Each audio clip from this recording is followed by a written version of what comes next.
ఇప్పుడు కాదు. దేవునికి స్తోత్రము. అనుదిన దేవుని వాక్య ధ్యానమునకై ఈరోజు 2026 సంవత్సరము ఫిబ్రవరి నెల 13వ తారీఖు. ఈరోజు ధ్యాన వాక్యము పరిశుద్ధ గ్రంథము నుండి దినవృత్తాంతములు మొదటి గ్రంథము 16వ అధ్యాయము 9వ వచనాన్ని మాత్రం మనం ధ్యానించుకుందాము. ప్రియ దేవుని బిడ్డలారా, క్రీస్తు ప్రభు ప్రశస్త నామమున మీ అందరికీ శుభములు దీవెనలు కలుగును గాక. నేటి ధ్యాన వాక్యాన్ని మనము శుద్ధ హృదయముతో జాగ్రత్తగా విని ఆచరించుచు దేవుని యందు భయభక్తులు కలిగి మనము జీవిద్దాము, ధ్యానించుకుందాము. ఆయనను గూర్చి పాడుడి, ఆయనను కీర్తించుడి, ఆయన అద్భుత క్రియలన్నిటిని గూర్చి సంభాషణ చేయుడి. ప్రియ దేవుని బిడ్డలారా,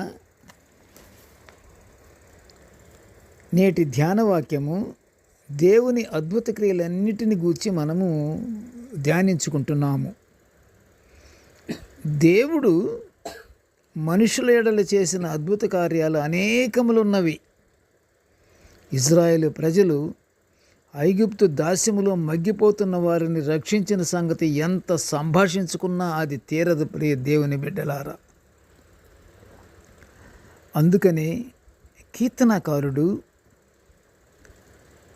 77వ సంకీర్తన 11వ వచనములో అంటాడు, దేవుడు పూర్వము జరిగించిన కార్యములను మనస్సుకు తెచ్చుకుని వాటిని గురించి ధ్యానించుకుంటున్నాను అంటాడు. అందులో 77:11లో మనం దాన్ని చూస్తున్నాము కూడాను. ప్రియ దేవుని బిడ్డలారా, ఐగుప్తులో కటిక భయంకర దాస్యములో ఉన్న ఇజ్రాయేలు ప్రజలను బయటికి తీసుకురావడానికి ఆయన సేవకుడైన, ఎవరి సేవకుడైనా దేవుని సేవకుడైన మోషేను అహరోనును ఐగుప్తు దేశానికి పంపించి ఆ ఐగుప్తుల మధ్య ఎన్నో మహాసూచక క్రియలు జరిపించి ఐగుప్తు దేశములో అంధకారం ఏర్పరిచి దేశమంతా చీకటిమయం చేశాడు యెహోవా దేవుడు.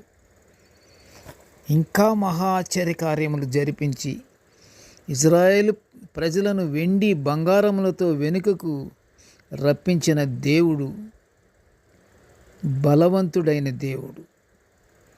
దేవుని మాటకు ఆ ప్రజలు ఎదురు చెప్పనట్లుగా పరిశుద్ధ గ్రంథము 105వ సంకీర్తనం 37వ వచనములో సెలవిస్తుంది. ప్రియ దేవుని బిడ్డలారా, వెలుపలకు వచ్చిన ప్రజలకు దేవుడు మేఘస్తంభాన్ని అగ్నిస్తంభాన్ని తోడుగా ఉంచి నడిపించాడు. ఆకలని దాహమని ప్రజలు అసంతృప్తితో ఉన్నప్పుడు దేవుడు వారికి ఏం చేశాడు?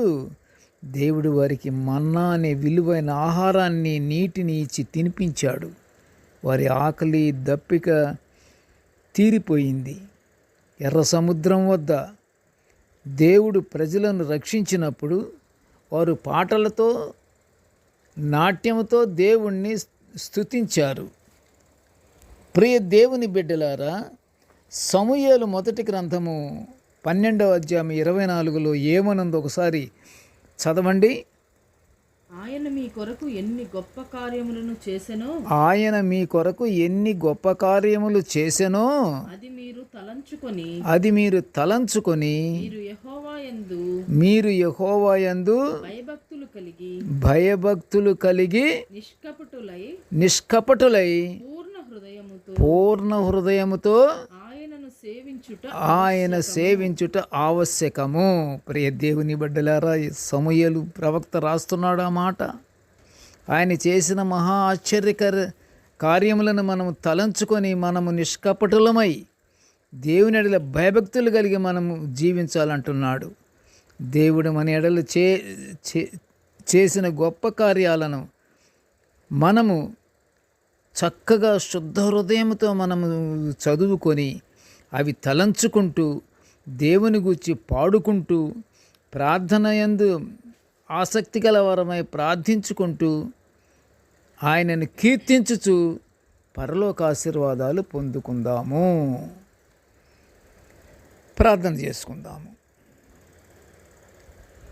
ప్రేమగల తండ్రి, కృపగల నాయన, నీకు స్తోత్రములు. అయ్యా, నీ దివ్యమైన వాక్యాలను మేము నిత్యము ధ్యానించుకుంటూ ఇంతటి గొప్ప భాగ్యాన్ని మేము పొందుకుంటున్నందులకు నీకు ఘనమైన స్తోత్రములు నాయన. నేటి ధ్యాన వాక్యాన్ని వినుచున్న ప్రతి బిడ్డను ఆశీర్వదించయ్యా. కృపగల తండ్రి, నీ యొక్క ఆశ్చర్య కార్యాలను మేము నిత్యము తలంచుకుంటూ దేవా, మేము నిష్కపటుల హృదయముతో ఉండులాగన నిన్ను కీర్తించుచు నీ కొరకు నీ సంకీర్తనలు మేము పాడుకుంటూ నీ ప్రార్థన చేసుకుంటూ నిన్ను మహిమపరుచుకుంటూ నీ యొక్క పరలోక ఆశీర్వాదాలు పొందుకునే గొప్ప భాగ్యాన్ని మాకు అనుగ్రహించమని ఈ మనవులన్నీ యేసయ్య పుణ్య నామమున వినయముగా వేడుకొంచుంటున్నాము తండ్రి. ఆమెన్. దేవుడు మనలందరినీ బహుగా దీవించుగాక. Amen, amen, amen.